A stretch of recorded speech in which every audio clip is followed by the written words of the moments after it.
There was a dearth in the land, but there came a man from Baal-Shalisha, and brought to Elisha the man of the God bread of the first fruits, 20 loaves of barley, and fresh ears of grain in his sack. And he said, Give to the people that they eat. And his servant said, What? Should I set this before 100 men? But he said, Give the people that they eat. For thus saith Yahweh, They shall eat, and shall leave thereof. So he set it before them, and they did eat, and left thereof, according to the word of Yahweh. Of the books called Kings, the 2nd, chapter 5. Now Naaman, captain of the host of the king of Aram, was a great man with his master, and honorable, because by him Yahweh had given salvation to Aram. He was also a mighty man of valor, but he was a leper. And Aram had gone out in bands, and had brought away captive out of the land of Israel a little maiden, and she waited on Naaman's woman. And she said to her mistress, Would that my lord were with the prophet that is in Shamaron, then would he recover him of his leprosy. And one went in and told his lord, saying, Thus and thus said the maiden that is of the land of Israel. And the king of Aram said, Go now, and I will send a letter to the king of Israel. And he departed, and took with him 10 kakarim of silver, and 6,000 pieces of gold, and 10 changes of raiment. And he brought the letter to the king of Israel, saying, And now when this letter is come to thee, behold, I have sent Naaman my servant to thee, that thou mayest recover him of his leprosy.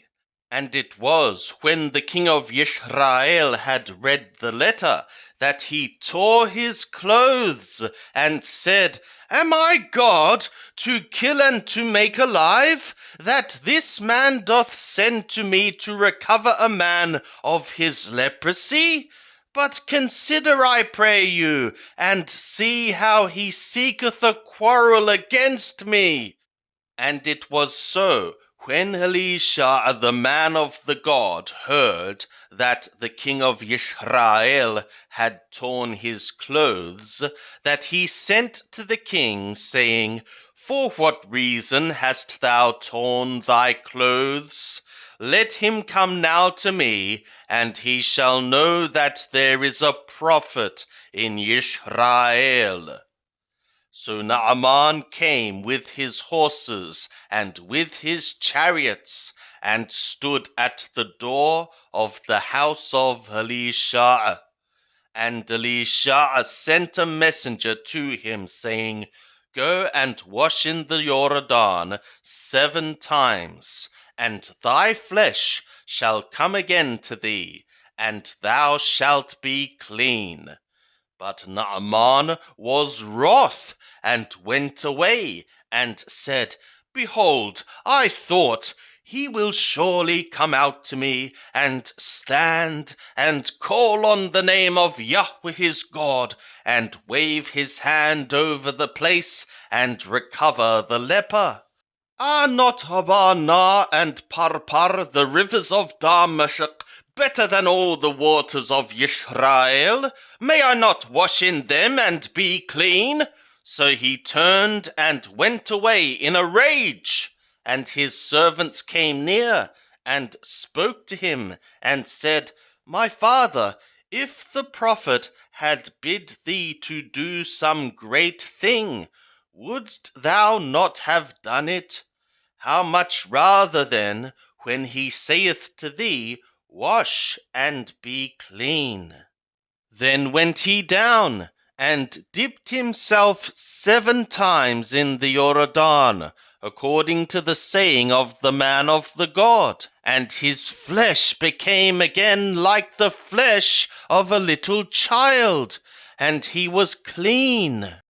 And he returned to the man of the God, he and all his company, and came and stood before him. And he said, Behold now, I know that there isn't God in all the earth, but in Israel. Now therefore I pray thee, take a present of thy servant. But he said, As Yahweh liveth, before whom I stand, I will receive none. And he urged him to take it, but he refused. And Naaman said, If not, yet I pray thee, let there be given to thy servant 2 mules' burden of earth. For not any more shall thy servant effectuate a sending offering or sacrifice to other gods, but to Yahweh. In this thing Yahweh pardon thy servant. When my master goeth into the house of Rimmon to worship there, and he leaneth on my hand, and I bow myself in the house of Rimmon, when I bow myself in the house of Rimmon, Yahweh pardon thy servant in this thing. And he said to him, Go in peace. So he departed from him a little way.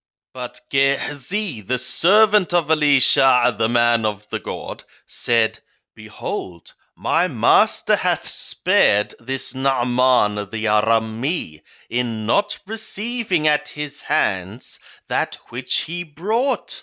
As Yahweh liveth, I will run after him, and I shall take from with him a speck.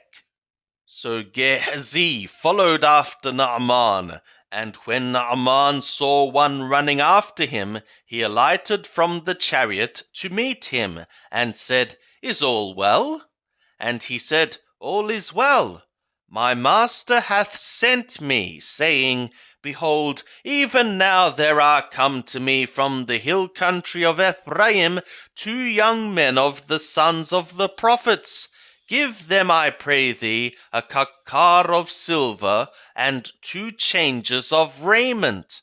And Naaman said, Be pleased to take kakarayim. And he urged him, and bound kakarayim of silver in 2 bags, with 2 changes of raiment, and laid them upon 2 of his servants, and they bare them before him.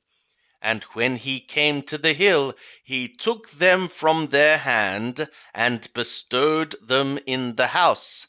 And he let the men go, and they departed. But he went in, and stood before his master. And Elisha said to him, Whence comest thou, Gehazi? And he said, Thy servant went not whither. And he said to him, Went not my heart with thee, when the man turned from his chariot to meet thee? Is it a time to receive money, and to receive garments, and oliveyards, and vineyards, and sheep and oxen, and men servants and maid servants? The leprosy, therefore, of Naaman shall cleave to thee, and to thy seed forever. And he went out from his presence a leper, as white as snow. And the sons of the prophets said to Elisha, Behold now, the place where we dwell before thee is too constricted for us. Let us go, we pray thee, to the Jordan, and take thence every man a beam, and let us make us a place there, where we may dwell. And he answered, Go ye. And one said, Be pleased, I pray thee, to go with thy servants. And he answered, I will go. So he went with them, and when they came to the Oradan, they cut down wood. But as one was felling a beam, the axe head fell into the water, and he cried and said, Alas, my master, for it was borrowed.